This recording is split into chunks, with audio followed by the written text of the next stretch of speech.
ముఖ్యంగా రైతాంగం విషయంలో కానీ మహిళల విషయంలో కానీ వాళ్ళ పేద ప్రజల విషయంలో కాంగ్రెస్ పార్టీ ఏవైతే 6 గ్యారెంటీల హామీ ఇచ్చిందో వాటిని అమలు చేయకుండా చేతులెత్తేసింది. ఇప్పటికే జీతాలు ఇవ్వడానికే దాదాపు 18,000 కోట్ల రూపాయలు అప్పు తీసుకొచ్చింది. వాళ్ళు 6 గ్యారెంటీలను ఏ విధంగా అమలు చేస్తుందో కాంగ్రెస్ పార్టీ ఇప్పటికీ స్పష్టత లేదు. కాంగ్రెస్ పార్టీలో 2,500 రూపాయలు మహిళల అకౌంట్లు ఇస్తున్నారు, 4,000 రూపాయలు ఆసరా పెన్షన్ ఇస్తున్నారు, 5 లక్షల రూపాయలు ఇల్లు ఉద్యోగాలు ఎన్ని వాళ్ళకి ఇస్తున్నారు.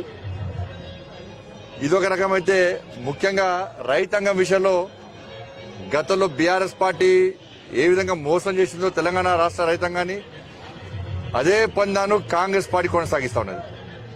గతంలో అప్పటి రాష్ట్ర ముఖ్యమంత్రి కేసీఆర్ ఏ విధంగా ఊరించుకుంటా మాటలు చెప్పి ఇచ్చిన హామీలు నెరవేర్చకుండా రైతులను ఇబ్బంది పెట్టిండో ఆయన అనాలోచిత విధానాల వల్ల మూర్ఖత్వపు ఆలోచన వల్ల అదే పందాను కాంగ్రెస్ పార్టీ కొనసాగిస్తున్నది. ఇలా కాంగ్రెస్ పార్టీ ఇలా పంట కొనుగోలు ప్రారంభించాలి, వెంటనే ఇంతవరకు ప్రారంభించలే. దాంతోపాటు రైతులకు క్వింటాలకు 500 రూపాయలు బోనస్ ఇస్తున్నారు. అది ఇస్తారా ఇవ్వరా? ఈ కొనుగోలు ప్రారంభించాలి, వెంటనే క్వింటాలకు 500 రూపాయలు బోనస్ పక్కా ఇవ్వాల్సిన అవసరం ఉంది. ఇవ్వాల్సిందిగా భారతీయ జనతా పార్టీ డిమాండ్ చేస్తున్నది. దాంతోపాటు 15,000 రూపాయలు ఇవాళ రైతులకు రైతు భరోసా పరిమిస్తున్నారు. కౌలు రైతులకు కూడా 15,000 రూపాయలు ఇస్తున్నారు.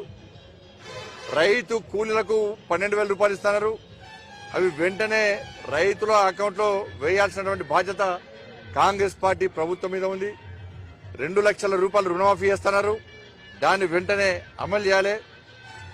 దాంతోపాటు పంటల బీమా పథకాన్ని వెంటనే అమలు చేయాల్సిందిగా భారతీయ జనతా పార్టీ డిమాండ్ చేస్తున్నది.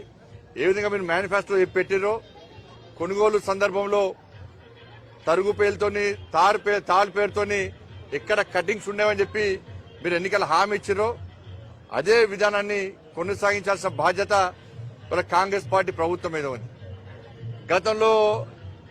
గత ముఖ్యమంత్రి కేసీఆర్ గారు పంట నష్టపోయిన రైతులకు నష్టపరిహారం ఇస్తా అని చెప్పి ప్రగల్భాలు వలిగి ఇవాళ కరీంనగర్ పార్లమెంట్ నియోజకవర్గంలోని రామడుగు మండలంలోని లక్ష్మీపూర్ గ్రామానికి వచ్చి చిటికేసి రేపే నష్టపోయిన రైతుల అకౌంట్లో 10,000 రూపాయలు ఇస్తా అని చెప్పి లాపత్తా లేకుండా పోయాడు.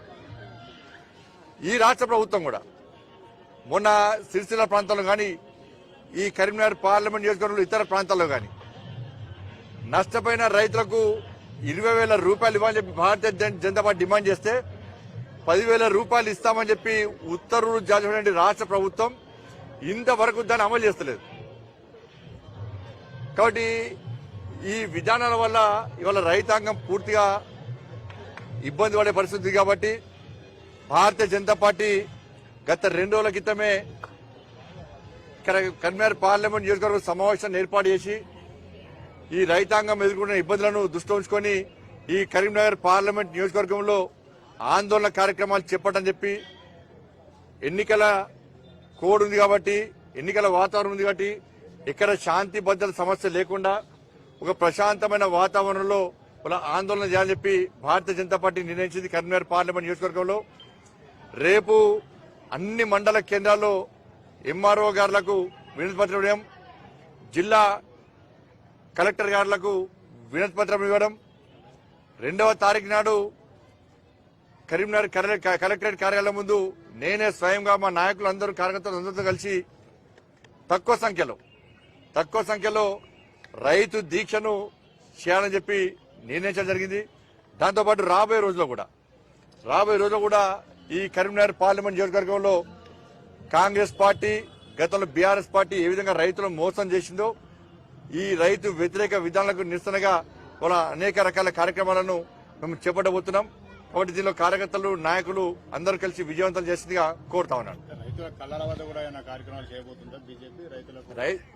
ఇప్పుడు ప్రభుత్వము ఏవైతే హామీలు ఇచ్చిందో దాన్ని నెరవేర్చని చెప్పి మేము ప్రశాంతమైన వాతావరణంలో ప్రజాస్వామ్యబద్ధంగా ఆందోళన చేయబోతున్నాం. ఎక్కడైనా కూడా చాలా మంది కూడా ఇటీవల కాలంలో అధికారం వచ్చిన ఇప్పుడు కాంగ్రెస్ వైపు చాలా మంది ఇతర పార్టీలకు ఎమ్మెల్యేలు పోతున్నారు. ఇప్పుడు వ్యవసాయం ఇప్పుడు చెప్పింది నేను జంపు జినాలు చాలా మంది ఉంటారు, గోడ మీద కూర్చుంటారు, వాళ్ళు అధికారం ఏడుంటాడు పోతారు.